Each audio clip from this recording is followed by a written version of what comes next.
Hi, Lydia again, the feeding expert for Emma's Diary, and we're back with the third and final episode of our brand new series, Feeding Unfiltered, for National Breastfeeding Month and Black Breastfeeding Week. I'm joined again by newly mum of three, Sybil, where we'll be talking about the mental load of breastfeeding. So today we'll be talking about the mental load of breastfeeding and getting some support. So Sybil, it'll be great to hear about your experience of that mental load you felt with breastfeeding, especially as you were breastfeeding with other children as well, and any challenges you faced and support that you received during that time.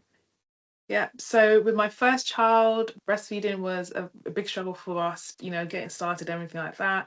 I had the support of my mum, who has had 5 children, so it was useful to have her input and the support as well. Also, one of my older sisters, she had a few children before me as well, so she was, always there to, she'll pop over and help me, adjust and things like that. And then also having the healthcare team, the breastfeeding team come over and support as well. So that having that bubble of support from home and also the healthcare was really, really beneficial to me, and it really changed the whole situation around for me. I don't think if I didn't have the support, I don't think honestly I would have continued breastfeeding, because not knowing what was happening and not gaining weight and not latching and all those things that were working against me in the beginning, not having that support, I don't think I would have continued otherwise. So that was a very big crucial thing for me. And honestly, it was especially when, like I mentioned before, about having the low supply and feeling like you failed or what have I done wrong, all that sort of things that you might be thinking. Just having that encouragement and that positive support, and just the encouragement, it just went a long way for me. So that was a really big help. And now a new mum of three, I have my mother-in-law that's with me at the moment, for the first couple of months. So just having her there, and obviously, so again, her supporting me, taking care of the other kids while I'm feeding or pumping and things like that. I'm not gonna lie, obviously having two older kids, I have a toddler and an older child, running around all loud and everything, it can be a lot at times. And sometimes I just don't know, I need to take time for myself. So I might just go upstairs in my room, have my TV on and just pump there, or just have a quiet time and feed baby in the bed and relax and stuff like that. So I do listen to my body and my how I'm feeling, and just adapt from there as well. But it's very helpful. It sounds like that family support has been crucial for you, especially with your 100%. mum and sister who had already had babies, so could give you a Yeah. bit more of that empathy. Yeah. And also your mother-in-law there this time to give you that little break for yourself. It can do the world of difference, can't it? But also that in the early intervention of the Yes. support that you Yes. had sounds like it was really crucial to you continuing. So I'm really pleased to hear that you got that support. Thank you. And it ties in well to that, the feelings of overwhelm and emotion when breastfeeding, especially at the start when you don't know what's going on and you're Yeah. almost feel like you're learning so much on the job. Even Yeah. if someone's done some antenatal preparation, there's going to be a load of things still that sort of come your way once baby's here, that you're just trying to figure out on the go, whilst also trying to make sure baby's okay. It's a lot of emotions to manage. What did that feel like for you? Yeah, I'm not gonna lie, very overwhelming. Like I mentioned, like there's just so much happening, especially I said, even not even just as a first time mom, I think with every child, like, you are bound to have that emotional, your hormones all over the place, you're bound to feel emotional and things like that and overwhelmed. And it's normal and it's okay to feel overwhelmed. Just, I'll say just always, or I always say get the help, accept the help, like ask for help if you need help. If someone's offering, just take it. I'm the sort of person that I struggle to, I'm always good at giving help, but I struggle to receive it myself. So that's something that I'm tapping into, and just making sure that I actually just take the help. Because yeah, sometimes, when you're, I just feel like, without the help, I don't know. It's just, yeah. And especially in the beginning when things aren't really establishing, and, just having that help it's just everything, because emotionally, like I said, and obviously I've had 3 C-sections as well now. So emotionally, even like now, I'm still not 100% emotionally, and so it can be a lot. So having that support network, my midwifery team have been amazing as well, and the health visitors as well. So just having my home, my family, and also the social care services as well has really helped with my whole emotional well-being on each journey. Um, these children. Yeah. Amazing. And thank you for being so honest about struggling to accept help. You're definitely not alone in that. And I'm sure there's lots of people watching who are also struggling to accept help. But if you are listening and that's how you feel, then listen to Sybil, because she's the same, and she's now admitted that accepting That's help is right. actually do it. And it's hard. It can be hard to accept help. And I think a really important thing to remember is it doesn't mean that you're not a good enough mum because you need help. We're not supposed to do everything on our own. The support systems are an integral part of raising our children, and even if it doesn't look like family, it can be friends, it can be the supports available in your local community as well. So leaning on support, there's no shame in getting help. So let's chat about some common breastfeeding problems. So I know you have mentioned a few, but could you take me through some of the common breastfeeding problems that you sort of had in the early days, but later on as well? It'd be really interesting to know, and how you overcame them. Okay, so the low supply was one, and how I overcame it was introducing the breast pump, and also having that support from the infant breastfeeding team, and and then also was the tongue tie, which again we found out because of the help from the infant team and the health visitors and things like that. So that was an issue as well, the tongue tie. And then obviously we went and got that snipped for my child, so then that helped with the latching, because latching was also an issue as well. So that was the issues that we went through, and of course having the support to latch and also having the tongue tie snipped enabled us to feed and to work through that. So they're the issues that I had with breastfeeding. And like I said, with the pumping as well, just continue pumping after feeds, or sometimes I remember my first child, I used to, while she was sleeping, I used to pump extra as well, just so she had enough, and building a stash as well. So that's how I overcame the issues that I had. Sorry, and also I'll just say with the pain, oh my gosh, getting nipple cream saved me. Without nipple cream, I would not be here today. Let's just say that. So you literally, I would say nipple cream as well. That's how I overcame. That's another issue as well. The cracked sore nipples. How did I forget? That's like the first thing I should have said. The cracked sore nipples, like. Yeah, it's very difficult. So I'll just say nipple cream in that aspect really saved me. And sometimes also rubbing breast milk on my nipples as well. That helped heal it really fast as well. So that's how I overcame the issues that I had. And so it sounds like there was a lot of issues all going on at once, but the one good thing was that they were all addressed sort of at a similar time. So getting support with the latch whilst the tongue tie was getting addressed, whilst your nipples were healing as well. So that's a lot to deal with at once, a hell of a lot. And so firstly, well done for overcoming all of that. And tongue tie, all of the other symptoms you had, one of those causes is tongue tie. So if your baby's unable to sustain that deep latch and is constantly either ending up in a shallow latch or is always in a shallow latch, then your nipples are going to be sore.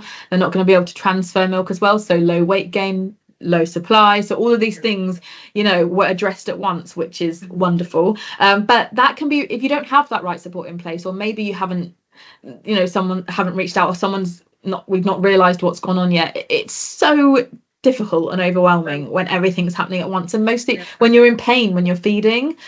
Sore nipples can truly be the end of the breastfeeding journey for so many.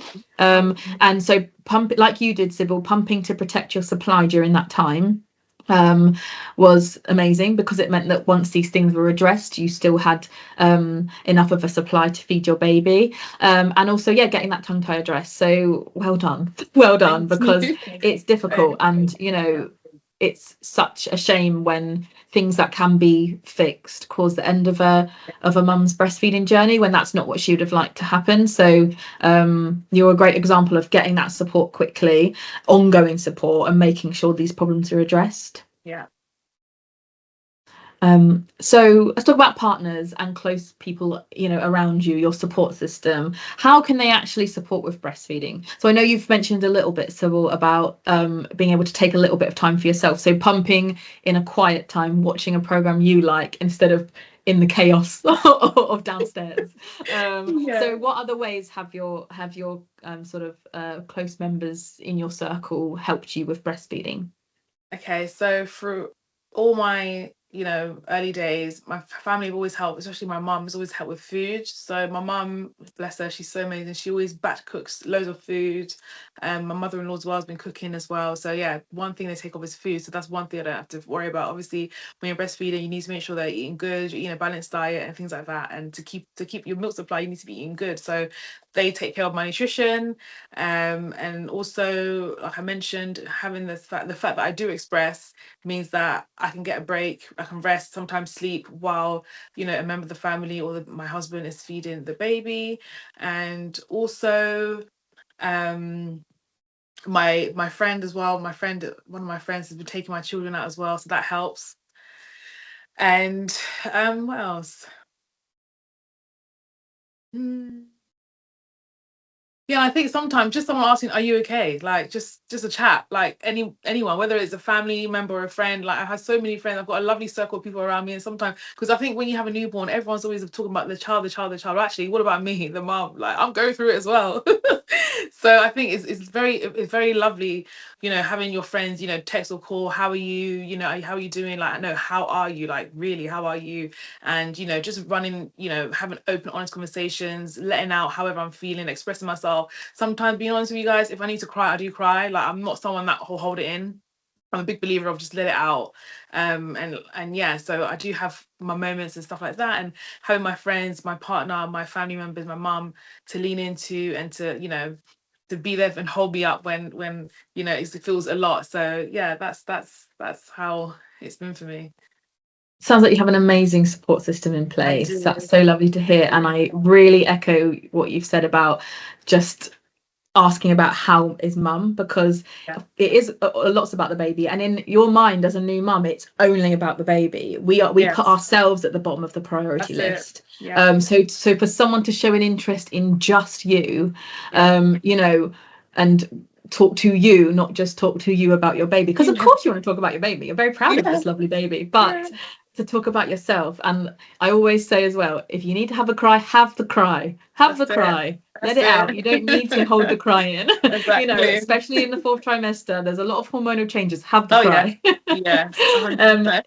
Absolutely. And everything else you said about feeding, I always say just feed and Yeah. hydrate. That's what Yeah. that needs to Yeah. happen. Or Yeah. and lots of other ways that partners can help, or people around you can help, without some elements that they don't realize is how helpful. Because sorry, that didn't make sense. There's some other elements of helping a new mum that people don't realize is so effective. Mum's focus is baby, feeding baby, resting, recovering from birth, and being with baby.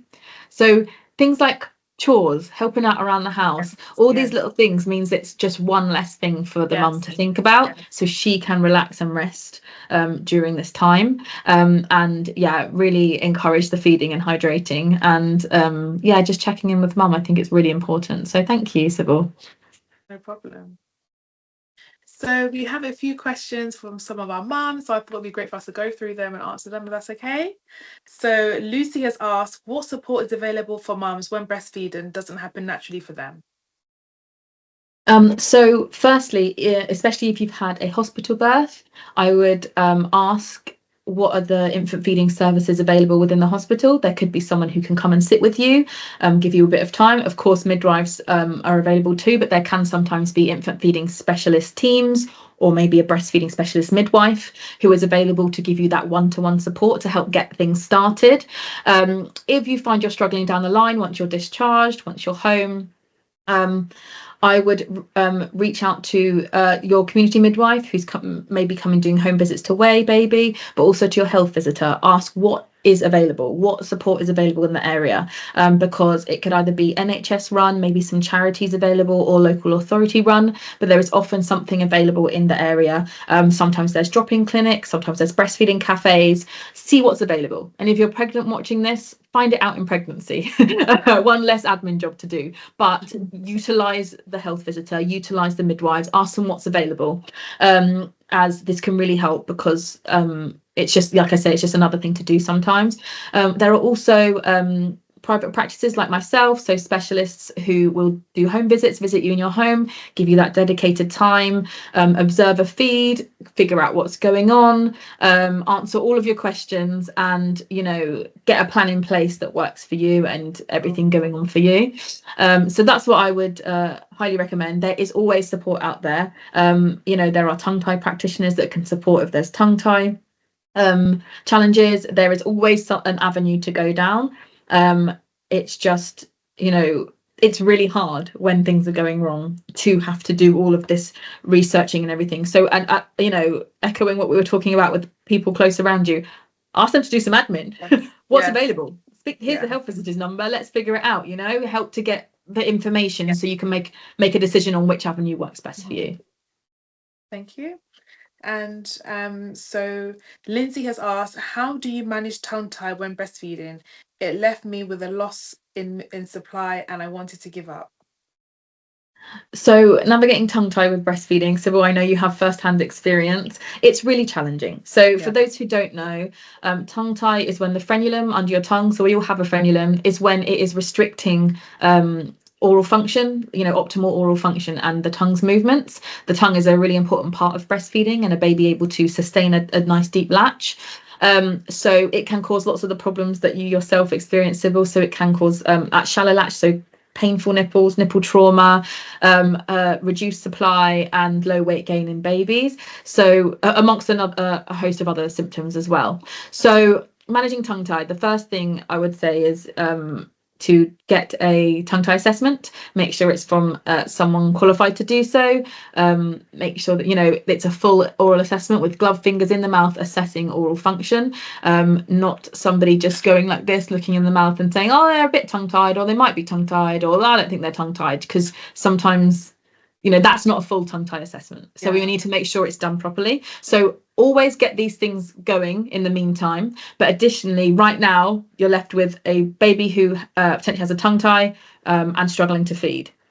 So it's really important to still work hard on positioning and latch, even though there is a tongue tie, because it's giving you the best chance of transferring milk and having a slightly more comfortable latch. Although I appreciate it is very challenging.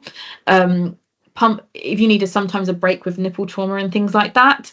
Pumping to protect supply can be an option, but equally there are things like nipple shields. Sometimes they're a bit demonized because you do have to use them correctly to ensure the latch is deep and milk is being transferred as well as possible, but they can provide a layer of protection whilst your nipples heal. They are a temporary solution whilst your nipples heal, and then I'd advise trying to get rid of them. But there can be ways to manage this very short, painful period of feeding whilst the tongue tie is being itself addressed. And another thing you could try is breast compressions. So a breast compression is a long sustained squeeze closer to the chest wall whilst baby's feeding, and it helps to transfer milk. So this can help to drain your breast. It can help to get more milk into baby and keep them actively feeding at the breast.